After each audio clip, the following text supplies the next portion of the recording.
Mari kita main-main sekarang biar bisa menikmati hidup dan menemukan banyak hal baru. Selama ini kita terlalu tegang, terlalu banyak idealisme di kepalamu. Akan ketemu betapa menariknya hidup kita, lingkungan sekeliling kita, keseharian kita. Tidak ada yang biasa-biasa, semuanya luar biasa menarik kalau kita geluti satu-satu.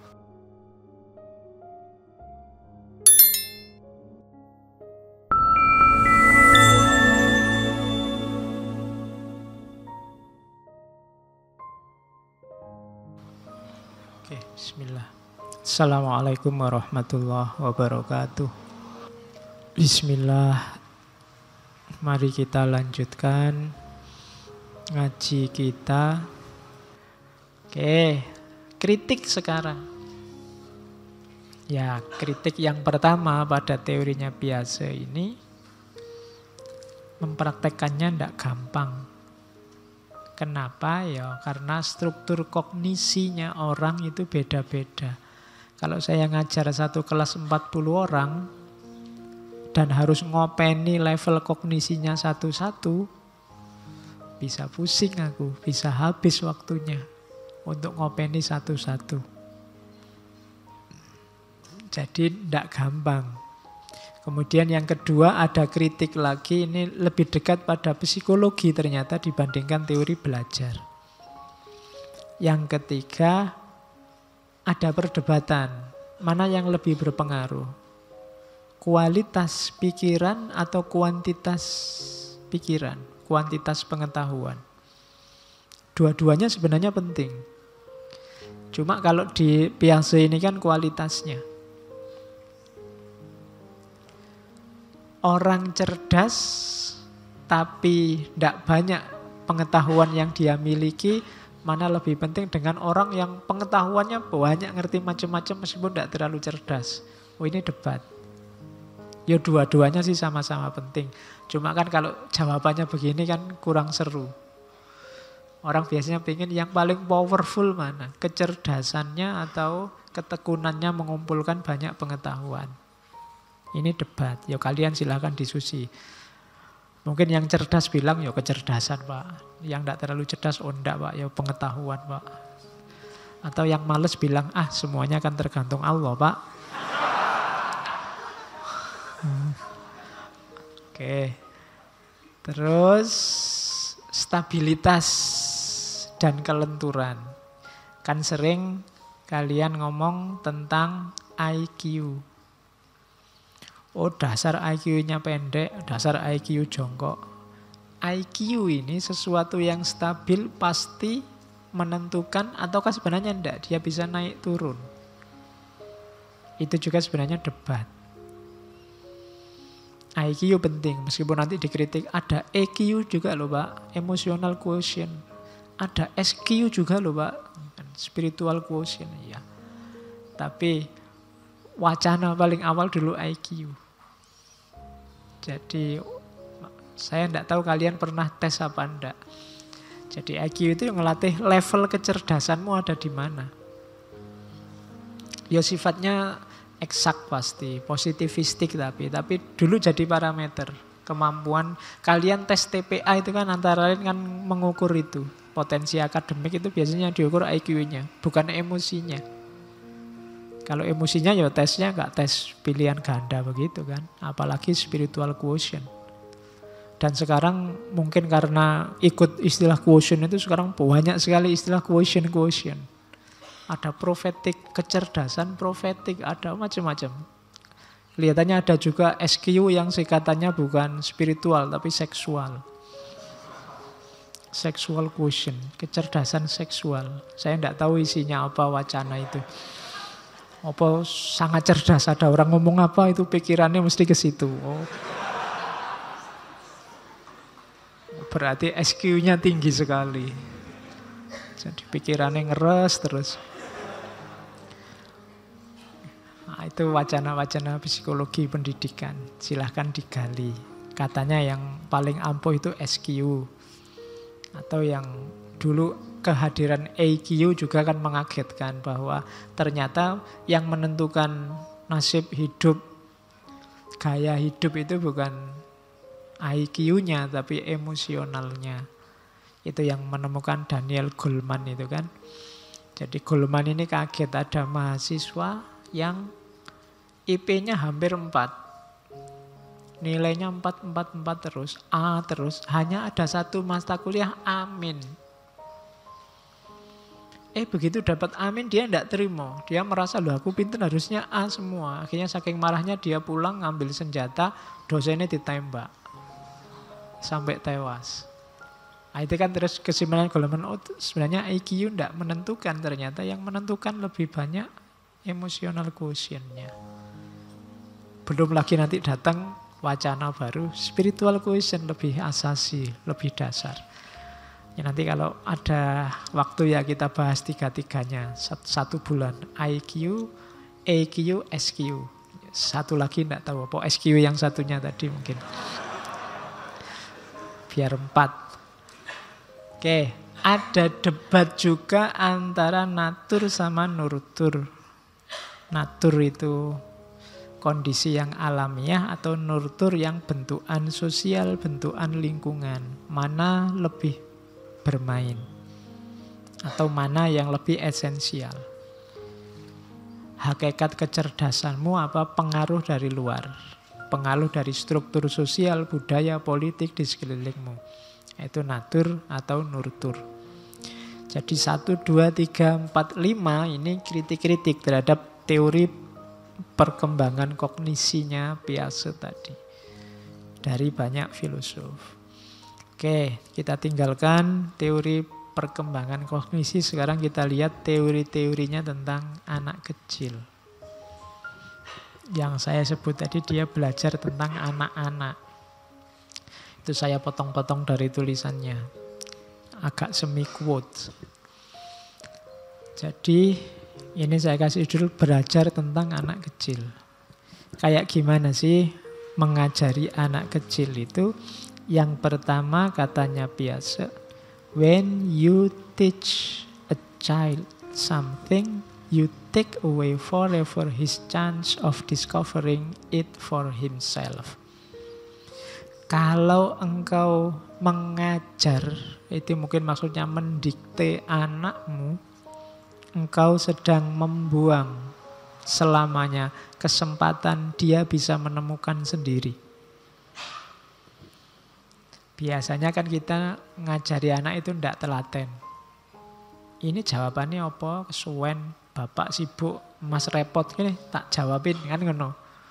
Itu berarti kamu sedang membuang kesempatan untuk dia sendiri jadi penemu jawaban.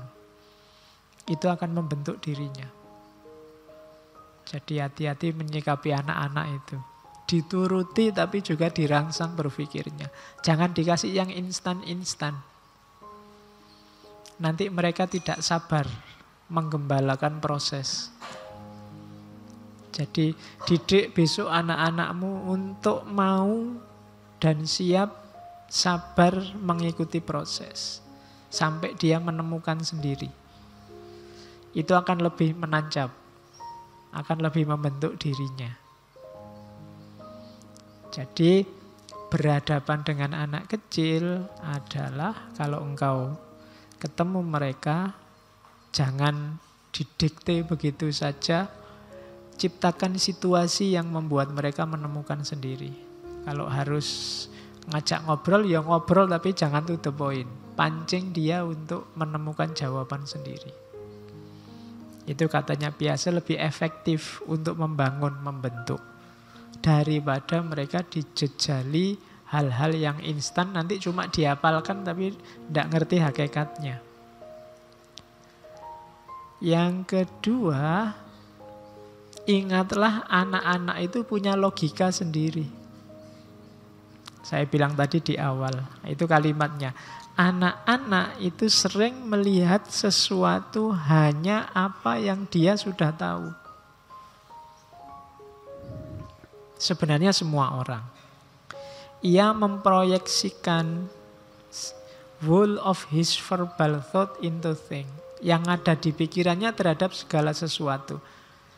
He sees mountain as built by man. Dia menganggap gunung itu ya diciptakan orang. Dia menganggap Sungai-sungai itu dulu ada yang menggali. Dia menganggap matahari dan bulan itu yang jalan mengikuti dia. Itu logikanya anak-anak. Jadi kalau kamu ketemu anak-anak, ngomongnya turunkan ke level mereka. Mereka punya cara berpikir sendiri. Kalian sendiri kan dulu juga begitu waktu kecil. Bayanganmu kan ini kalau ilustrasi ceritanya Jang Pias ini. Mungkin yang ada di kepalamu dulu waktu kecil, gunung itu orang kerja bakti terus numpuk-numpuk pasir terus jadi dhuwur kan ngono. Membayangkannya kan itu. Atau sungai itu dulu ada yang menggali, duduk siji-siji. Gitu. Sesuai imajinasimu, sesuai levelmu. Jadi itu anak-anak, maka berhadapan dengan mereka, ayo turunkan level bicaranya ke level mereka. Mereka punya logika sendiri. Punya cara berpikir sendiri. Bayangkan coba lihat anak-anak kecil itu imajinasinya akan main. Mungkin lihat kacamata, kalau kita yang orang dewasa kacamata ya kacamata. Tapi di tangan anak kecil ini bisa jadi tembak-tembakan, mobil-mobilan. Itu akal mereka. Misalnya, wow ini mobil terbang, pesawat terbang, weng. Itu kan kalau kamu, itu ndak cerdas itu kacamata kok dianggap pesawat. Itu kan kita begitu. Itu mematikan mereka. Mereka punya dunia imajinasi sendiri. Kalau lingkungannya tidak merespon, tidak menanggapi, daya kreativitas yang luar biasa ini bisa mati. Ini kan daya imajinasi yang luar biasa, yang bisa memicu orang jadi kreatif. Kalau sejak kecil imajinasi ini ditertawakan, tidak akan berkembang. Sama kayak anak yang banyak tanya tadi, kalau sejak kecil terus dimarahin terus sama orang tuanya, lama-lama dia tidak berani tanya lagi. Itu apa? Ini apa? Dah anak kecil jangan cerewet. Ya sudah, wassalam, dia besok tidak akan berkembang daya ingin tahunya. Dan kalau daya ingin tahunya nggak berkembang, dia tidak akan jadi ilmuwan. Kita kehilangan satu aset. Ya kan? Kamu ketawain dia main, masa gini kok dianggap pesawat? Anak kecil dasar. Ya memang dia anak kecil. Yang dasar itu yang tua. Masa sama anak beraninya sama anak kecil. Jadi yang kedua itu, mereka punya logika sendiri. Kita sendiri waktu kecil dulu kan juga begitu. Jangan kan gitu. Mereka kamu ceritain Tuhan aja, mungkin dia sekarang punya gambar Tuhan di kepalanya sesuai imajinasi mereka. Mungkin zaman saya kecil dulu bayangannya ada di atas, jenggotnya panjang, pakai jubah besar terus lihat ke bawah gini. Itu kan imajinasi main mereka. Ya biarkan sesuai imajinasinya, tuntun mereka sampai menemukan sendiri, nggak usah dimarahi. Wah musyrik itu dek, mikir gitu. Ya itu levelnya mereka. Itu levelnya mereka. Itu kayak maka ngajari anak kecil ya perhatikan levelnya.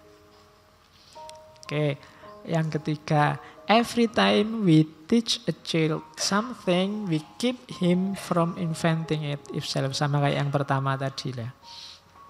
Setiap kali kita dikte mereka, menceramai mereka, saat itu juga kita sedang memangkas potensi mereka jadi penemu. Di sisi lain, kalau mereka dibiarkan menemukan sendiri, we allow him to discover for himself, will remain with him visible for the rest of his life.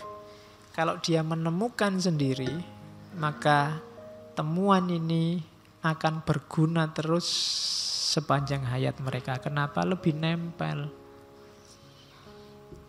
Hasil discovery mereka sendiri, bukan sesuatu yang dijejalkan ke kepala mereka. Jadi biarkan mereka bebas berpikir, berimajinasi sesuai level mereka. Kasih mereka umpan-umpan sampai mereka bisa menangkap sendiri pengetahuan itu. Itu cara ngajari anak-anak. Jadi belajar tentang anak-anak. Selanjutnya ada belajar dari anak-anak. Ini yang tua kita katanya biasa. Tidak cuma belajar tentang anak, kita juga harus belajar dari anak-anak. Yang pertama apa? Katanya biasa, belajarlah dari anak-anak tentang hidup bersama. Children's games constitute the most admirable social institution.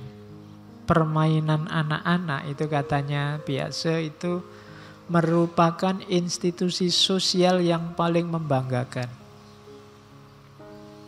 Di sana ada aturannya, ada hukumnya, ada undang-undangnya, disepakati bersama, dipatuhi bersama.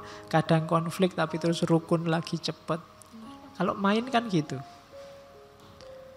Main catur misalnya, kayak anak-anak, itu kan ada aturannya dan semua patuh. Tidak ada undang-undangnya, tidak ada polisinya, ya patuh. Kuda harus L, ya terus L. Tidak bisa ijtihad, kita kan manusia kreatif. Butuhnya sekarang Z bukan L. Disepakati ya, kuda tidak begitu. Mereka patuh dan gembira hidup bersama dengan aturan-aturan bersama. Kadang-kadang ada konflik juga, tapi konflik dialami dengan gembira, nanti balik lagi juga secara gembira. Mereka ngerti itu main-main tapi dijalankan secara serius dan menyenangkan. Itu kan filosofinya permainan. Yang punya semacam ini anak kecil. Mereka bisa tanding, musuhan dalam pertandingan, tapi siapapun yang menang, siapapun yang kalah, nanti akhirnya tertawa bersama. Senang. Kalah, waktu kalah marah-marah, kurang ajar curang, tidak apa-apa. Nanti pulang besok main lagi yuk kan gitu. Kalau orang tua kan tidak bisa gitu.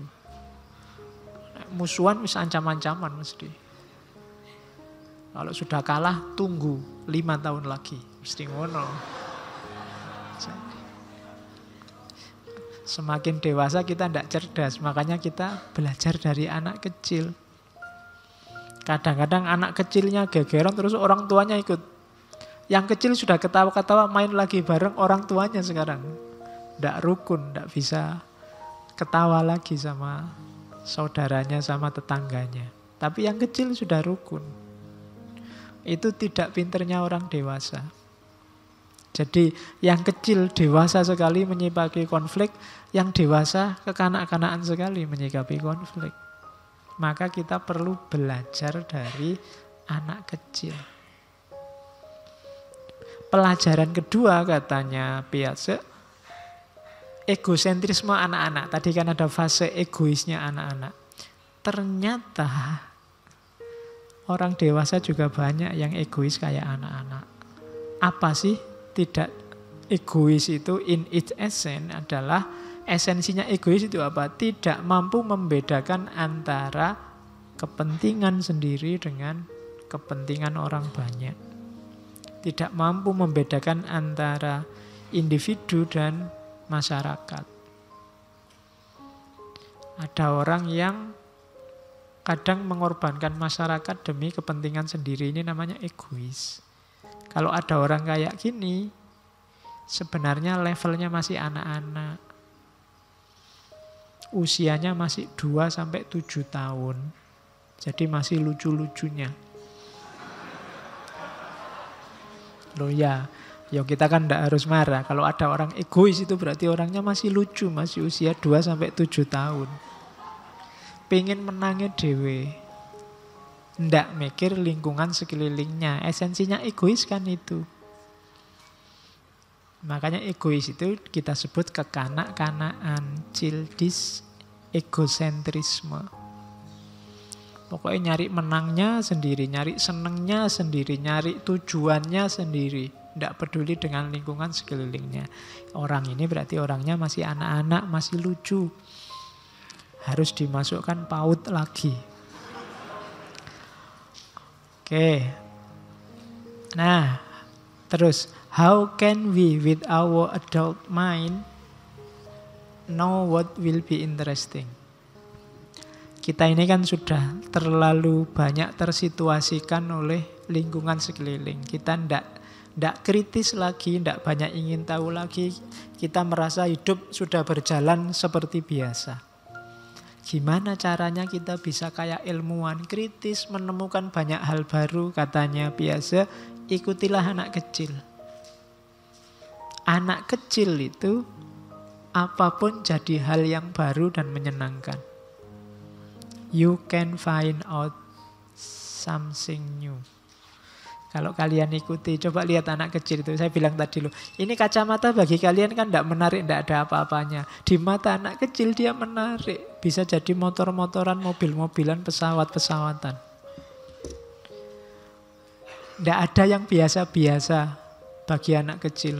Kamu ngajak adikmu yang kecil nanti ke sini, mbok lihat karpet agak ngelingkap ujungnya, itu bagi dia menarik. Nanti mungkin diputer-puter dia.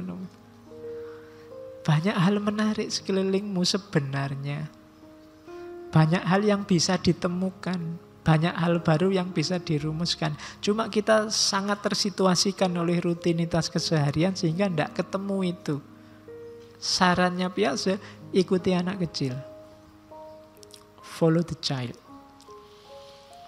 Akan ketemu betapa menariknya hidup kita, lingkungan sekeliling kita, keseharian kita. Tidak ada yang biasa-biasa. Semuanya luar biasa, menarik kalau kita geluti satu-satu. Terus, ya, maka rumusnya katanya biasa, play is the answer to the question, how does anything new come about? Bagaimana kita melahirkan sesuatu yang baru, bagaimana ada yang baru dari kita, caranya apa? Play. Ayo mainkan saja. Kayak anak kecil. Nanti akan lahir sesuatu yang baru. Jangan yang normal-normal. Ayo dinikmati, dimainkan. Nanti akan ada lahir. Loh, para ilmuwan itu kan memain-mainkan, eksperimen, latihan main-main. Sehingga lahir banyak hal baru. Tidak ada yang normal. Maka kalau kamu kesulitan, Pak, saya susah ini mau bikin tesis. Tidak nemu-nemu yang baru apa? Play. Mainkan. Banyak isu yang bisa kamu mainkan. Saya tidak tahu play ini sama nggak dengan ayo digoreng. Sekarang kan banyak goreng-menggoreng isu. Cuma ini akademis ya, bukan berita di media. Banyak hal yang bisa kamu goreng secara ilmiah. Ayo dimainkan. Jadi anak kecil lagi, semuanya dimainkan. Nanti kita akan gembira dan banyak menemukan hal yang baru. Hidup kita selama ini terlalu serius. Ayo main. Kamu mainnya kurang jauh.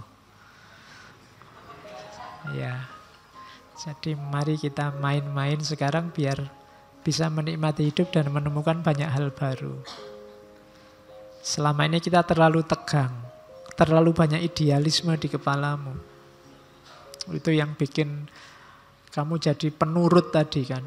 Apa-apa nurut, manut aja. Ayo sekarang saatnya main. Bikin waktu bermain lebih banyak. Bukan main game online loh ya. Hidupmu di sekelilingmu itu menarik semua. Tidak ada yang tidak menarik.